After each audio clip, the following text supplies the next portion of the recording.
성도 여러분 안녕하세요. 이 시간 은혜 없는 세상이라는 제목으로 말씀의 은혜를 나누겠습니다. 함께 하나님의 말씀 마태복음 5장 38절로 42절 말씀 보시겠습니다. 마태복음 5장 38절로 42절입니다. 한 절씩 돌아가며 교독하겠습니다. 또 눈은 눈으로 이는 이로 갚으라 하였다는 것을 너희가 들었으나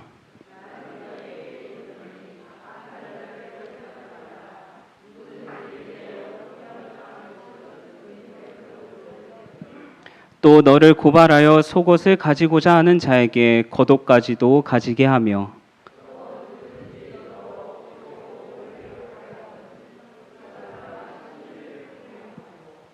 내게 구하는 자에게 주며 내게 꾸고자 하는 자에게 거절하지 말라. 아멘. 날씨가 무더워져 가고 있습니다. 올 여름은 지난 2021년 대비 더 더워질 것으로 예상된다고 합니다. 지구의 온도는 이렇게 점점 더 높아져만 가는데 우리의 언어와 우리의 행동과 우리의 마음의 온도는 과연 어떻게 변하고 있습니까? 세상은 점점 각박해져 가고 인간은 점점 더 자기중심적인 삶을 살아가고 있습니다. 이기적이지 않으면 바보가 되는 것만 같은 세상입니다. 오른뺨을 맞으면 왼뺨도 돌려대라는 말씀, 속옷을 가지고자 하는 자에게 겉옷까지 주라는 말씀, 오리를 가게 하면 함께 심리까지 동행하라는 말씀, 구하는 자에게는 아낌없이 나누어 주고 꾸고자 하는 자를 거절하지 말라는 말씀이 쉽게 와닿지가 않습니다. 우리가 살아가는 현실은 너무나 달라 말씀과 현실의 괴리감이 크게만 느껴집니다. 세상의 공식은 하나님의 공식과 많이 다릅니다. 눈에는 눈, 이에는 이. 한 대 맞으면 한 대가 아니라 두세 대는 더 때려야 속이 시원한 세상. give and take라고 하죠. 주는 게 있으면 반드시 뭐라도 받아내야 하는 세상. 세상에 공짜란 없습니다. 지인의 경조사 때 축의금 10만 원 냈으면 내 경조사 때 10만 원 이상을 받아야 하고 혹여라도 5만 원을 받게 되면 섭섭한 마음을 감출 수가 없는 것입니다. 또한 인간관계의 대부분은 내게 이익을 주는 사람과 손해를 끼치는 사람으로 구분하고 그에 따라 사람을 대하는 태도도 달라지곤 합니다. 내게 이익을 주는 사람에게는 조건적으로 잘하게 되고 내게 더 큰 것을 줄 수 있는 능력과 권력이 있는 사람에게는 더 잘하지만 나에게 별 이익이 되지 않거나 손해를 끼치는 사람에게는 굳이 잘해야 할 필요성을 못 느낍니다. 이것이 세상의 이치이고 당연한 것이라 생각될지 모르겠습니다만 이것은 전부 우리의 죄된 본성 때문인 것입니다. 이러한 본성을 이기적 본성이라고 합니다. 우리는 늘 이렇게 계산기를 두드리는 은혜 없는 세상에 살아가고 있습니다. 그러다 보니 은혜가 가득해야 할 교회마저 은혜보다는 도덕이 앞섭니다. 교회를 생각하면 떠오르는 이미지가 어떻습니까? 거룩한 채 하는 곳, 착한 척 해야 하는 곳. 우리는 구원받기 위해 본성을 억누르려는 노력만 있을 뿐 정작 은혜로 주어진 구원의 기쁨은 누리지 못하면서 살아갑니다. 참으로 안타까운 모습이지 않습니까? 우리는 모두 죄인인데 말입니다. 내 스스로 선을 행할 수도 없고 구원을 얻을 수도 없는데 은혜 없는 세상에 살다 보니 구원도 자꾸만 내가 무엇을 행함으로써만 얻으려고 합니다. 우리는 그렇게 스스로 은혜 없는 세상을 만들어가고 있습니다. 여러분이 잘 알고 계신 포도원의 품꾼 비유를 잠시 생각해 보겠습니다. 오전 9시, 정오 12시, 오후 3시에 일하러 온 품꾼들이 일을 마치고 모두 동일한 하루 일당을 받았습니다. 예수님이 전하신 이 품꾼의 비유는 경제적으로 보면 전혀 말이 안 되는 비유입니다. 요즘 흔히 말하는 남는 장사가 안 되는 법이지요. 어떻게 1시간 일한 일꾼에게 하루 품삯을 모두 다 줄 수 있겠습니까? 그런데 그것이 바로 예수님의 취지였습니다. 경제적으로 보면 말이 안 되지만 예수님의 은혜라면 말이 되는 것입니다. 은혜란 하루 품삯처럼 계산할 수 있는 것이 아닙니다. 은혜란 하나님의 선물로 받는 것이지 노력의 대가로 얻는 것이 결코 아닙니다. 예수님은 비유에 나오는 주인의 대답을 통하여 이 점을 분명하게 말씀하셨습니다. 일찍 와서 일한 품꾼의 불만을 들은 주인은 이렇게 말합니다. 주인이 그 중에 한 사람에게 대답하여 이르되 친구여 내가 내게 잘못한 것이 없노라.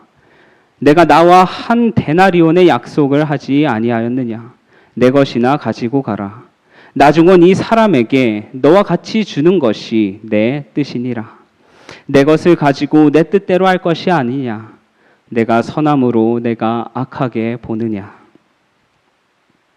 주인의 눈에는 일찍 오나 늦게 오나 모두 자신의 은혜를 입어야 할 품꾼들이었습니다. 그런데 우리가 이 비유를 볼 때 초점이 보통 어디에 맞춰져 있습니까? 일을 마치기 1시간 전에 끼어든 품꾼이 아니라 온종일 고생한 자들과 나를 동일시 여긴다는 것입니다. 자기 자신의 책임감 있으며 하루 종일 성실하게 일한 일꾼으로 여기기를 좋아하는 것입니다. 하나님, 제가 이때까지 어떻게 살아왔습니까? 그런데 저에게 주어진 것은 무엇이 있습니까? 제가 이 정도 했으면 저 사람보다는 더 받아야 하는 것이 아닙니까? 라며 불평하고 원망을 하곤 합니다. 사랑하는 성도 여러분, 그런데 우리가 이 비유를 통하여 한 가지 기억해야 할 분명한 사실은 우리는 늘 1시간을 일하고 하루 품삯을 받아왔다는 사실입니다. 우리는 하나님의 은혜로 지금까지 살아왔습니다. 우리는 하나님의 은혜로 나를 위해 목숨까지 내놓은 예수 그리스도를 알게 되었고 천국의 보화를 얻게 되었습니다. 우리가 예수를 알기 위해 한 것이 무엇이 있습니까? 우리가 구원을 얻기 위해 한 것이 무엇이 있습니까? 이보다 더 큰 은혜가 과연 어디에 있겠습니까? 그런데 우리의 이기심으로 인해 받은 은혜는 금방 잊어버리고 하나님을 오히려 계산을 틀리게 하는 이기적인 분으로 판단해 버리곤 합니다. 이기심은 우리로 하나님을 보지 못하게 만든다. 이기주의적 정신은 하나님도 자신과 마찬가지로 이기적인 마음을 가지신 분으로 판단한다. 이 생각을 버리기 전에는 우리는 사랑이신 하나님을 이해할 수 없다. 이기심 없는 마음, 겸비하고 신뢰할 수 있는 심령만이 자비롭고 은혜롭고 노하기를 더디하고 인자와 진실이 많은 하나님을 볼 것이다. 사랑하는 성도 여러분, 오늘 이 시간 하나님께 받은 은혜를 생각하여 이기적 본성을 극복하게 되시길 간절히 바랍니다. 이 시간 예수님의 이기심 없는 품성을 본받아 우리도 그렇게 살기를 원합니다. 은혜 없는 세상에 은혜의 빛이 스며들길 간절히 원합니다. 그렇다면 우리는 이기적 본성을 어떻게 극복할 수 있겠습니까? 이 시간 몇 가지 함께 살펴보겠습니다. 먼저 이기적 본성을 극복하기 위해서는 내가 내 것이 아님을 인정해야 합니다. 고린도전서 6장 19절로 20절 말씀입니다. 너희 몸은 너희가 하나님께로부터 받은 바 너희 가운데 계신 성령의 전인 줄을 알지 못하느냐. 너희는 너희의 것이 아니라 값으로 산 것이 되었으니 그런즉 너희 몸으로 하나님께 영광을 돌리라. 우리는 모두 예수님의 피의 값으로 생명을 연장받은 자들로서 하나님께 속한 자임을 부정할 수가 없습니다. 내가 내 것이 아니기 때문에 내 소유라 생각하는 것 또한 내 것이 아님을 우리는 인정해야 합니다. 우리가 타인에게 무엇을 나누어 준다고 해도 바랄 것이 없어야 하는 게 맞는 것입니다.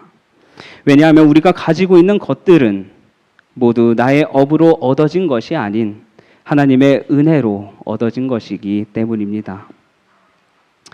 누구든지 제 목숨을 구원코자 하면 잃을 것이요 누구든지 나와 복음을 위하여 제 목숨을 잃으면 구원하리라. 이기심은 곧 죽음이다. 신체의 어떤 기관도 그 활동을 그 자체에게만 한정시킨다면 살 수 없을 것이다. 생명의 원동력을 손과 머리에 공급하지 못하는 심장은 그 능력을 속히 잃어버릴 것이다. 우리의 삶에 필요한 피처럼 그리스도의 사랑도 그의 신비한 신체의 각 부분을 통하여 발산된다. 우리는 여러 지체 가운데 하나이니 주기를 거절하는 사람은 멸망할 것이다. 사랑하는 성도 여러분, 하나님께서는 우리에게 살 길을 열어주셨습니다. 그것은 바로 자아를 부정하고 이기심을 버리고 하나님께 받은 은혜를 나누는 삶을 살아가는 것입니다. 내 가진 것을 주기 위해 살고 또 살기 위해 나누어 주는 저와 여러분이 되시길 간절히 바랍니다. 다음으로 이기적 본성을 극복하기 위해서는 사람이 아닌 하나님께 인정받는 사람이 되어야 합니다. 우리는 종종 남을 위해 헌신하거나 하나님의 사업을 할 때 나의 수고와 노력을 누군가 알아주지 않는다면 무기력해지곤 합니다. 내가 하는 고생을 아무도 몰라줄 때 괜스레 섭섭해지는 이유는 바로 사람에게 인정받기를 원하기 때문입니다. 그런 우리에게 하나님께서는 이렇게 말씀하셨습니다. 너는 구제할 때에 오른손에 하는 것을 왼손이 모르게 하여 내 구제함을 은밀하게 하라. 은밀한 중에 보시는 너의 아버지가 갚으시리라. 사람들이 알아주지 않는 것이 우리에게 오히려 축복이 되는 이유는 연약한 인간의 축복과 칭찬 대신에 우리 아버지 하나님께서 우리의 은밀한 구제에 대한 축복을 약속하셨기 때문입니다. 사랑하는 성도 여러분, 사람에게 인정받으려 하지 말고 하나님께 인정받는 사람이 되시길 간절히 바랍니다. 그리스도인들에게는 하나님께 인정받는 것이 비교할 수도 없는 넘치는 축복인 것입니다. 마지막으로 이기적 본성을 극복하기 위해서는 선한 동기를 어디에 두어야 하는가 생각해 보아야 합니다. 여러분이 좋아하시는 군대 이야기를 잠시 들려드리겠습니다. 제가 2016년도에 군 복무를 할 때에는 군대가 이전과는 많이 달라져서 좋은 생활 여건을 보장받으면서 지낼 수 있었습니다. 지금은 말할 것 없이 더 좋아져서 월급도 2배 이상 오르고 부대 내에서 개인 휴대폰도 쓸 수 있다고 합니다. 예전에는 내무반이라고 불렸던 곳이 요즘에는 생활관으로 불려지고 있습니다. 이것이 바로 요즘 생활관의 모습입니다. 예전과는 많이 달라지고 좋아졌죠. 그리고 대부분의 부대가 한 생활관에 8명 내외의 동기들이 함께 생활하기 때문에 선임 눈치 볼 것 없이 편하게 생활할 수가 있습니다. 저 역시 동기 생활관에서 비슷한 시기에 입대한 동기들과 함께 생활했습니다. 생활관에 선임이 없으면 정말 마음이 편안하고 좋지만 부작용도 존재하는데 그게 무엇인지 아십니까? 해야 할 일을 서로 미룬다는 것입니다. 선임이 있다면 불 끄라면 끄고 키라면 키고 빨래하라면 하고 청소하라면 군말 없이 할 텐데 생활관이 쓰레기장이 되어도 빨래가 산더미처럼 쌓여도 먼저 나서서 치우는 사람이 없습니다. 저희 생활관에도 그런 문제가 있었습니다. 세탁기가 몇 대 없었기 때문에 빨래 바구니에 한꺼번에 모아서 빨래를 하곤 했습니다. 순서를 정해서 한 명씩 돌아가면서 빨래를 하게 되는데 대부분의 동기들이 빨래를 제때 안 해서 종종 빨래가 바구니를 넘어 바닥에까지 쌓이곤 했습니다. 이것을 보다 못한 저는 그래, 이렇게 다들 미루고 하기 싫어하는데 좋은 일 좀 해보자 마음 먹고 혼자 도맡아서 빨래를 하기 시작했습니다.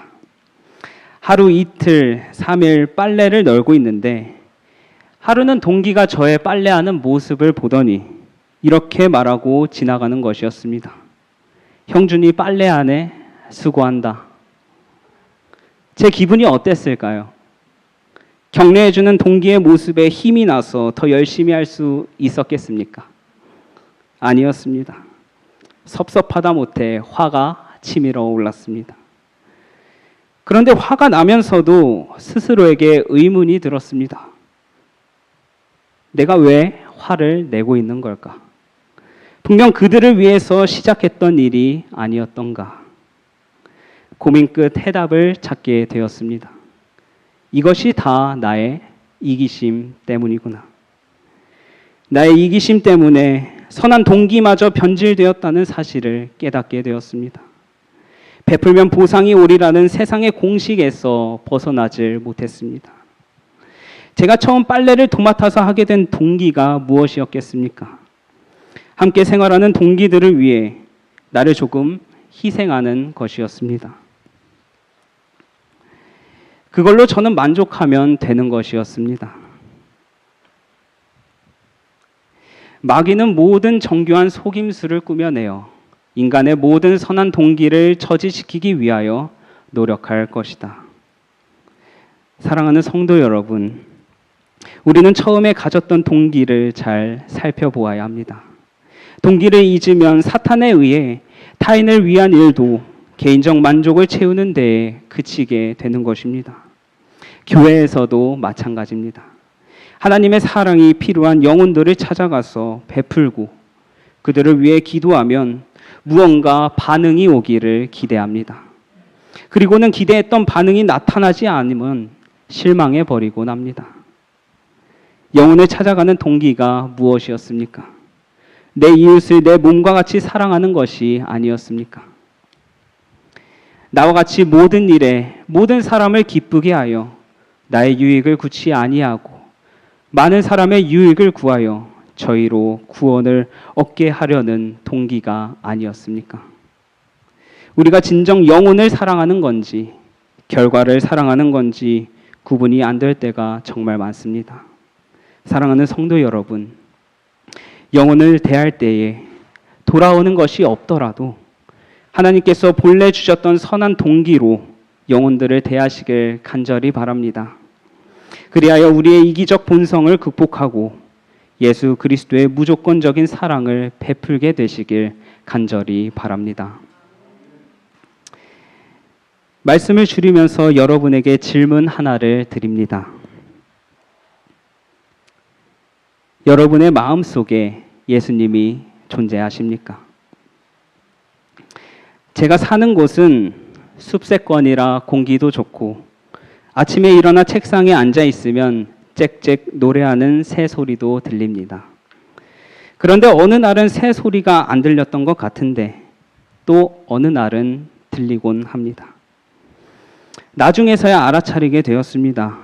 새가 노래하지 않는 날은 없었다는 사실을 말이죠. 새가 노래하지 않았던 것이 아니라 제가 단지 의식하지 않고 지냈던 것이었습니다. 얼마나 귀를 기울이냐에 따라, 얼마나 들여다보느냐에 따라 예수님이 계시기도 사라지는 것 같아 보이기도 합니다. 그런데 예수님은 단 한 번도 우리 곁에 계시지 않으셨던 적이 없습니다. 예수님의 품성을 닮아가는 것도 마찬가지입니다. 내가 얼마나 예수님을 의식하느냐에 따라, 내가 얼마나 자주 예수님께 관심을 갖느냐에 따라, 내가 얼마나 예수님의 품성을 담고 싶어 하느냐에 따라 우리의 품성은 달라질 것입니다. 바울은 그리스도의 생애는 사람을 구원하기 위해 이기심을 완전히 벗어버린 생애였는데 우리의 생애도 그와 같이 될 수 있다고 말한다. 너희 안에 이 마음을 품으라. 곧 그리스도 예수의 마음이니 그는 근본 하나님의 본체시나 하나님과 동등됨을 취할 것으로 여기지 아니하시고 오히려 자기를 비워 종의 형체를 가져 사람들과 같이 되었고. 사랑하는 성도 여러분, 내 가진 것을 다 퍼주고 다른 사람 대신 내가 손해보는 일을 자처하면 미련하다고 바보 같다고 손가락질 받을지는 모르겠습니다. 그런데 예수님께서는 그런 바보 같은 삶을 사셨습니다. 우리 역시 이기적인 천재가 되기를 선택하기보다는 이기적이지 않아 손해를 보는 바보가 되는 편에 서시길 간절히 바랍니다.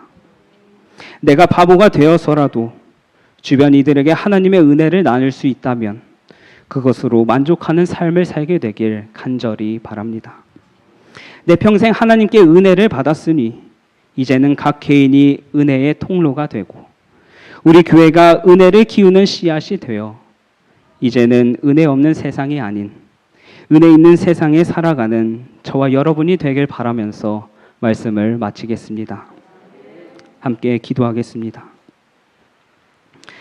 하늘에 계신 하나님 아버지, 은혜 받기에 합당하지 않은 저희에게 은혜를 베푸셔서 지금까지 하나님 은혜 안에 살게 하시니 감사합니다.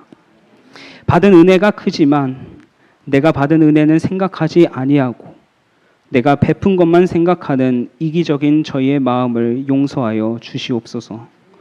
이제는 저희의 이기적인 본성을 내려놓고 주님 품성 담기를 간절히 원하고 또 원합니다. 우리 마음에 항상 계신 예수님을 날마다 발견함으로 주님과 같이 조건 없는 사랑을 베풀며 살게 하여 주시옵소서. 예수님의 이름으로 간절히 기도합니다.